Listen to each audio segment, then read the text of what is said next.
ക്രിസ്ത്യാനിയാണ് പേരില്, എന്നാല് പള്ളി പോവില്ല, പ്രാർത്ഥിക്കില്ല, ദൈവവിചാരം ഉണ്ടെന്നാണ് പറയുന്നത്. പക്ഷേ എപ്പോഴും തിരുസഭയ്ക്കെതിരെ പ്രസംഗിക്കും. ഇദ്ദേഹത്തിന്റെ ഭാര്യ നന്നായിട്ട് പ്രാർത്ഥിക്കുന്ന ഒരു വ്യക്തിയാണ്. ഇദ്ദേഹത്തെ പള്ളിയിലൊന്നും വിളിച്ചാൽ വരൂല്ല.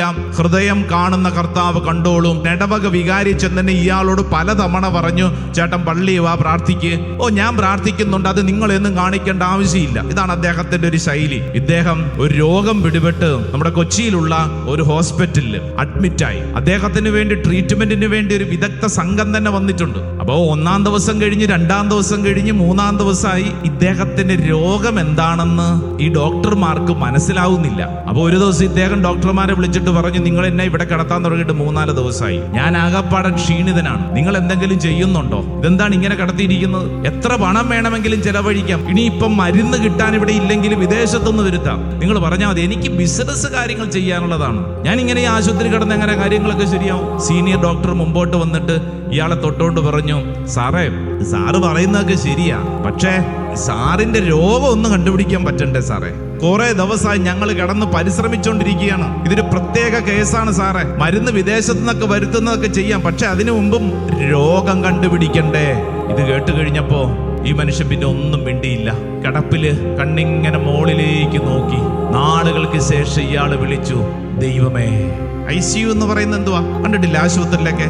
ഇന്റൻസീവ് കെയർ യൂണിറ്റ് അല്ലേ, ICU. ആ കിടന്ന കിടപ്പില് ICU. ആരെ?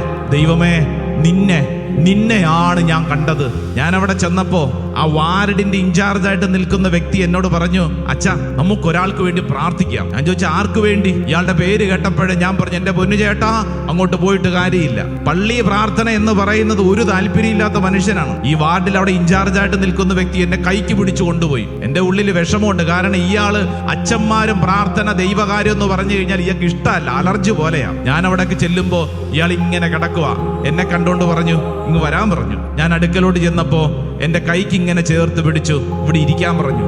ആദ്യമായിട്ടാണ് ഒരു വൈദികനോട് അയാൾ സ്നേഹപൂർവ്വം പെരുമാറുന്നെന്ന് എനിക്ക് തോന്നണേ. അങ്ങനെയൊക്കെ ഞാൻ കേട്ടിട്ടുള്ളേ. അടുത്തിരിക്ക്. എന്നിട്ട് എന്നോട് പറഞ്ഞു, ആ കൈ വിടുന്നില്ല, അച്ഛാ, എന്റെ തലയ്ക്ക് പിടിച്ചൊന്ന് പ്രാർത്ഥിച്ചേ, അച്ഛാ, എന്റെ അവസ്ഥ വളരെ മോശമാണ്. എന്നിട്ട് ഇയാള് പറഞ്ഞത്, അച്ഛാ, ഇത്രയും നാളും ബിസിനസ് സമ്പത്തിന് വേണ്ടി ഞാൻ ഓടി.